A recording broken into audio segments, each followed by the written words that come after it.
Mi novela posmodernista ideal estaría, de algún modo, por encima de la confrontación entre el realismo y irrealismo, forma y contenido, literatura pura y comprometida, novela literaria y popular. La literatura del agotamiento, de John Barth.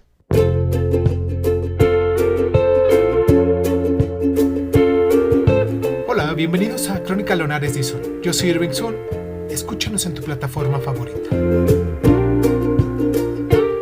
Y si quieres tener acceso preferente, dale al botón de membresías en YouTube y ahí encontrarás audios exclusivos para miembros de este canal. Y sin más ni más, ¿qué tal si comenzamos?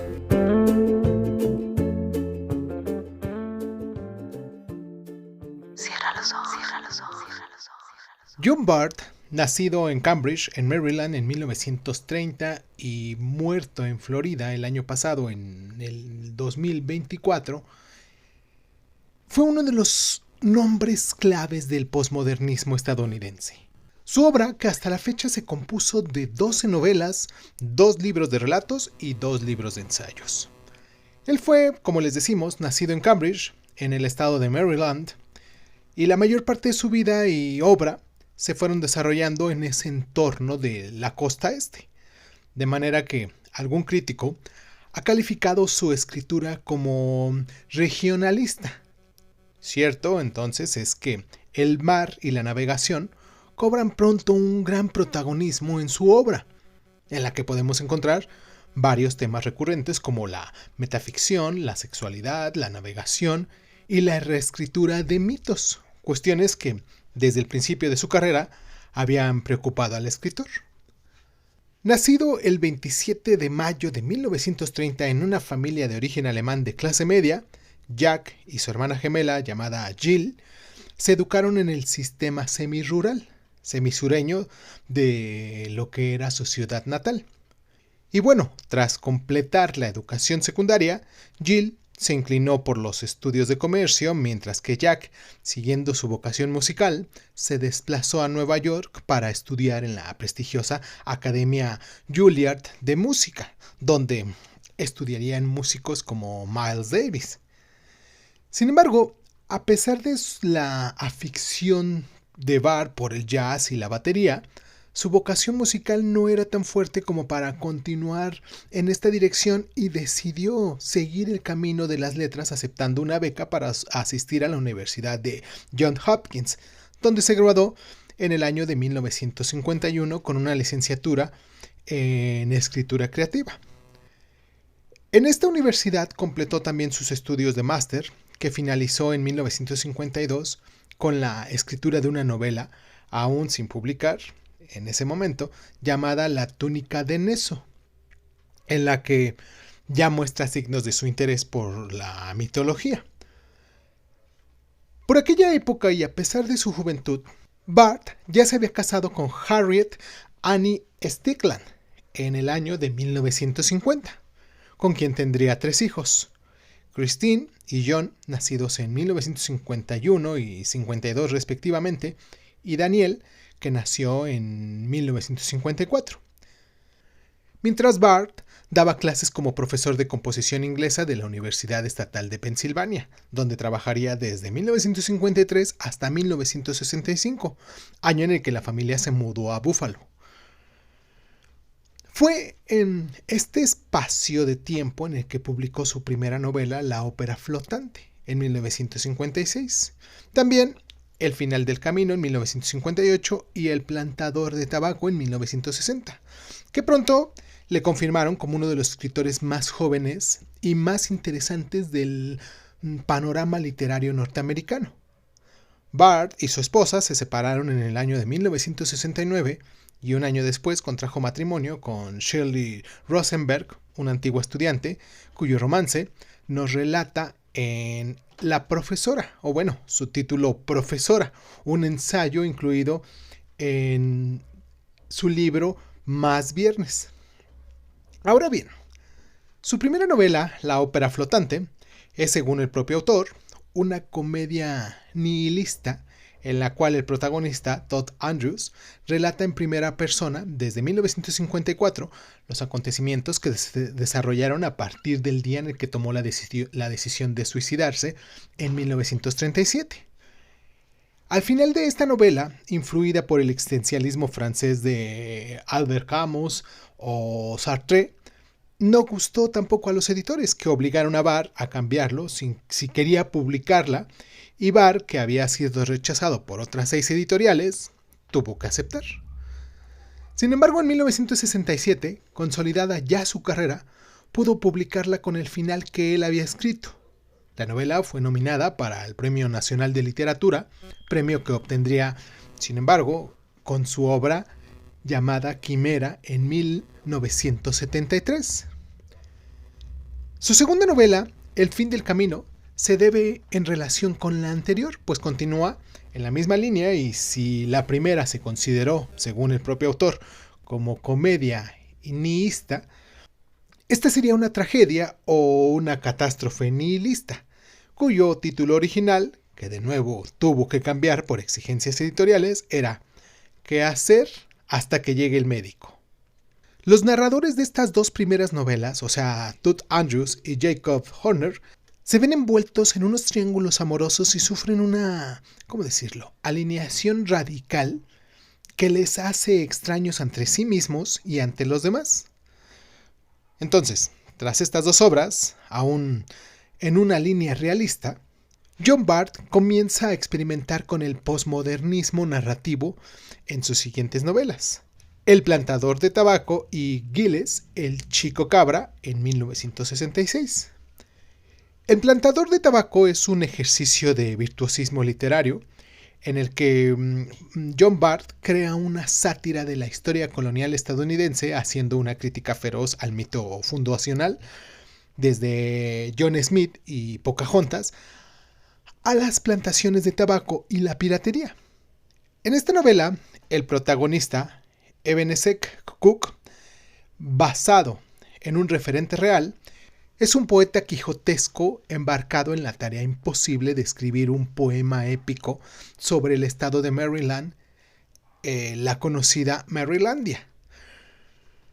Esta novela, como bien nos indica Enrique Díaz Díez en su introducción en la edición al español, nos dice: desarrolla básicamente la visión y espíritus de las dos anteriores, un universo minado por falta de valores y la crisis de identidad.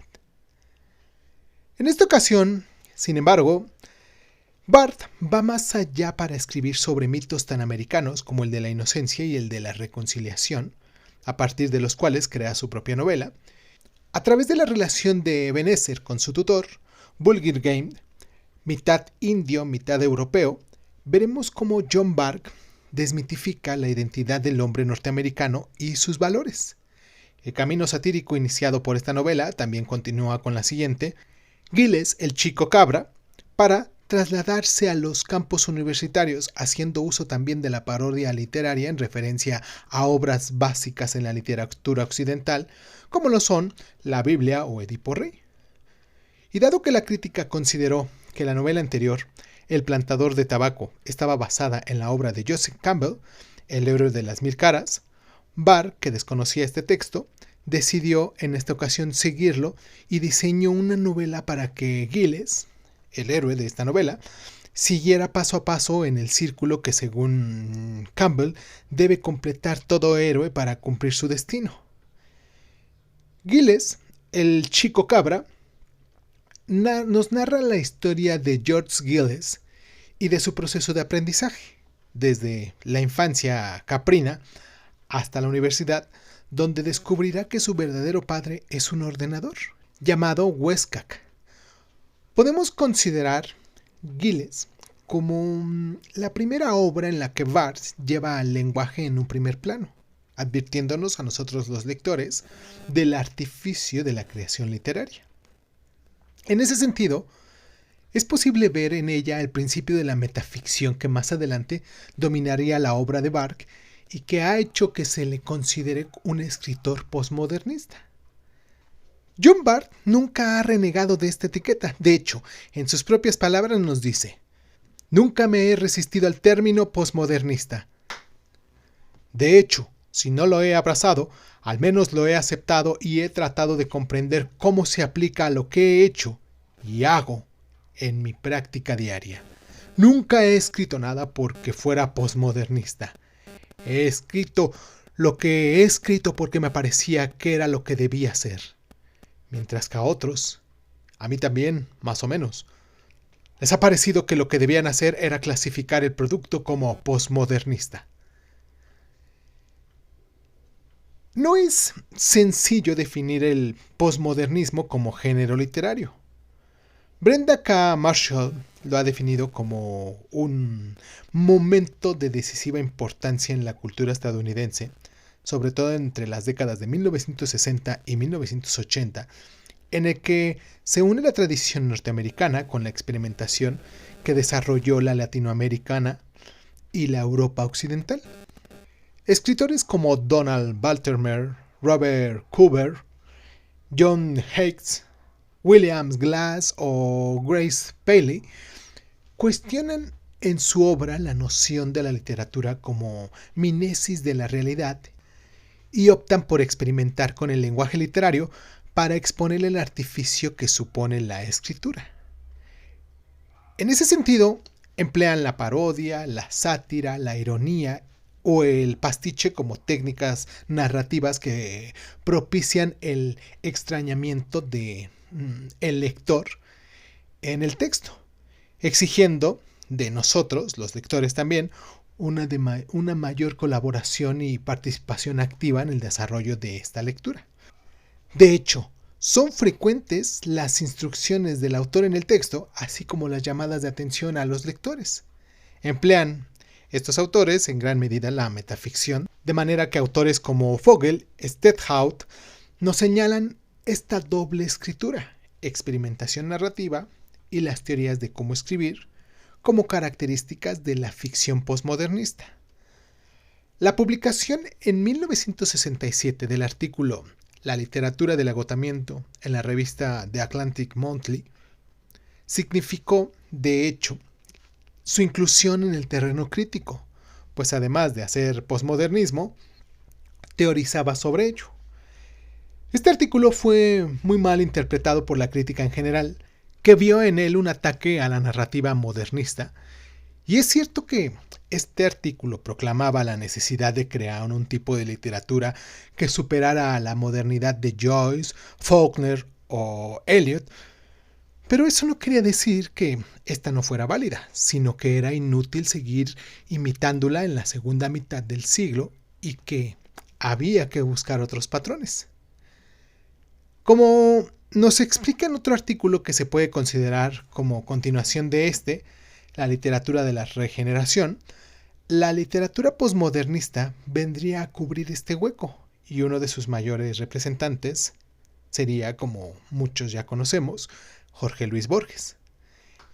El interés por el autor argentino es ya manifiesto en Perdido en la Casa Encantada, colección de relatos inspirada, como él mismo aclara en el prólogo, por la lectura de obra de ficciones de Borges en las que se reflexiona sobre el papel del autor, su relación con los lectores y el artificio que supone toda creación literaria. De hecho, el escritor norteamericano utiliza recursos narrativos habituales en la obra del argentino, como la mise en abime, la imagen del laberinto y la de los espejos como metáfora de la literatura.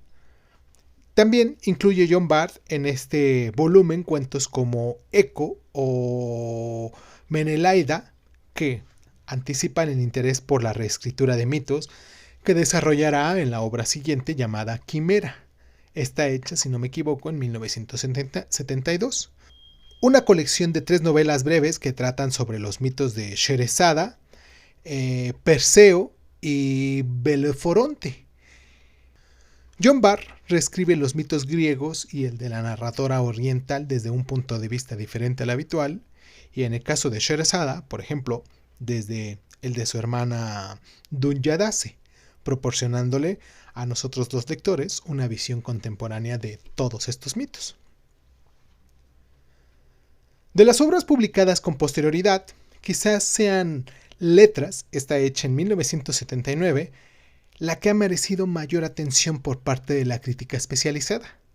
Calificada por Enrique García Díez como autofagia literaria, esta obra es una parodia de las novelas modernistas y de nuevo utiliza recursos considerados postmodernistas como la inclusión del autor en el texto o la interacción entre el autor y los personajes, pues aparecen personajes suyos de las obras anteriores que se cartean con él.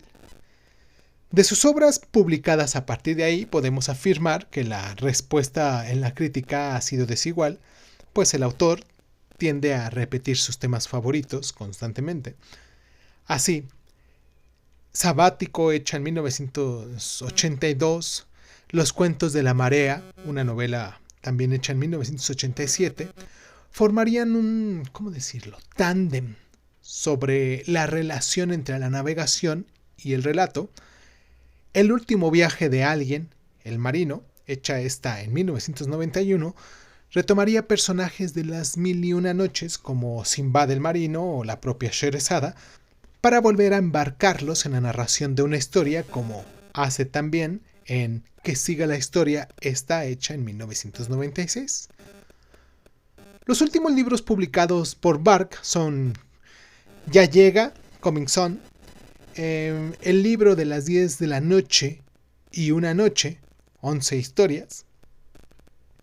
Esta, si no me equivoco, en el 2004, escrita en el 2004, o bueno, publicada en el 2004, sobre los atentados del 11 de septiembre en Nueva York y en Washington.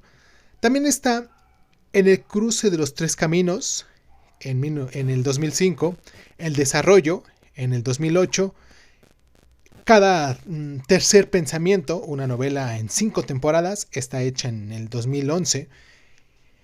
Y si bien el interés por Barth por la experimentación con el lenguaje literario ha sido poco a poco en aumento a medida que avanzaba su producción literaria, también ha crecido su interés por las relaciones humanas, de forma que no son pocos los críticos que han señalado que sus últimas obras son una celebración del compañerismo entre el hombre y la mujer.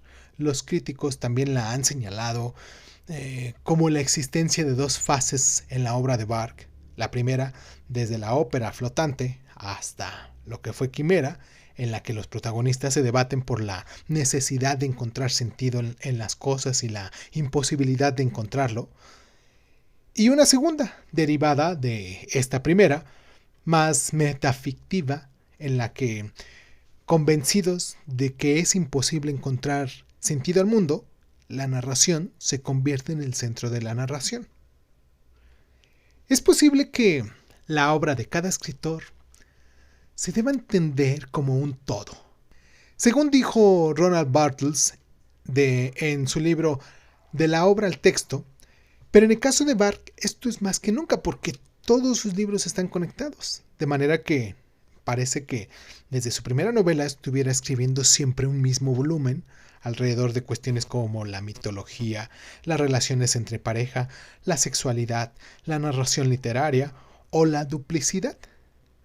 En su autobiografía novelada Érase una vez, una ópera flotante, está hecha en 1994, John Barth retoma todos estos temas para escribir lo que él califica como memorias embotelladas en una novela. La protagonista de esta novela, llamada Jack Barth, se reúne con personajes de novelas anteriores y se convierte así en el autor, narrador y protagonista de su propia historia. Estructurada como una novela que se desarrolla en un barco, los lectores en la misma rinden homenaje de la primera novela en Barth y así al propio autor, quien de forma irónica señala sobre sí mismo diciendo: en una palabra, aunque no soy egoísta, sí soy decididamente egocéntrico. Es posible que una metáfora adecuada para definir la obra de Barth sea la cinta de Moebius, que proponía en Perdido en la casa encantada y que representa su concepto de literatura postmodernista caracterizada por la repetición de viejos patrones que adoptan una nueva forma y que le dan vitalidad a la narración. Es por ello que la narrativa de John Barth simboliza ese encuentro entre el pasado y el futuro, que encuentra en el lenguaje postmodernista la forma ideal de repetición infinita sin llegar nunca al agotamiento. Si ya leíste algo de John Bark, me gustaría mucho que nos dejaras aquí en los comentarios tus libros favoritos, algunos de los cuales ya hemos hecho algún pasaje aquí, hemos platicado un poquito de ellos. Me gustaría que nos dijeras cuál de ellos es tu favorito. Me gustaría que también te suscribieras, que nos dieras like, pero sobre todo que nos pusieras me gusta y que nos comentaras, porque solamente poniendo me gusta o poniendo una manita o bueno, como salga ahí en tu país, esa función, solamente de ese modo podemos darnos cuenta si lo que estamos haciendo está bien o nos regresamos o hacemos otra o hablamos sobre otro tema o pues dejamos esto, ¿no? Solamente de ese modo. Si compartes nos ayudaría mucho porque pues nos ayuda a crecer, a que llegue a más personas. Si le pones también la campanita o nos calificas, eso nos ayuda mucho porque la inteligencia artificial que está detrás de todo esto y que va viendo cómo se llevan los datos, pues también nos hacen que nosotros vayamos avanzando poco a poco y a la vez nos sentimos contentos porque entonces nos damos cuenta que hay gente aquí atrás de nosotros, detrás de este micrófono, que les está gustando lo que estamos haciendo. Y bueno, para nosotros eso es bien importante. Y bueno, pues ya, para terminar, déjanos aquí en los comentarios tu novela favorita de John Bark. Dime si ya lo conocías. Dime también sobre algunas anécdotas que se pasaron por alto y que de los cuales no se tocaron tema. Y pues nada, ¿qué tal si nos escuchamos la próxima semana? Esto fue Crónica Lunares. Yo soy Irving Sun y pues nos escuchamos la próxima. Suscríbete a Crónica Lunares de Sun en Spotify y otras plataformas de audio y de podcast. Si te gusta lo que estamos haciendo, regálanos un like, comparte este audio en tus redes sociales y sobre todo, déjanos un comentario con tus inquietudes, ¿vale? Crónica Lunares de Sun es un programa de divulgación cultural conducida, narrada y comentada por Irving Sun y en muchas ocasiones por invitados especiales. Si quieres participar leyendo tu cuento favorito en voz alta, recuerda ponerte en contacto con nosotros. Agradezco infinitamente a todos los lunares que con sus donaciones hacen que este canal crezca y me sienta motivado a hacer lo que me gusta hacer y mostrárselo en estas plataformas. Gracias infinitas. Yo soy Irving Sun, esto fue Crónica Lunares y ¿qué tal si nos escuchamos después?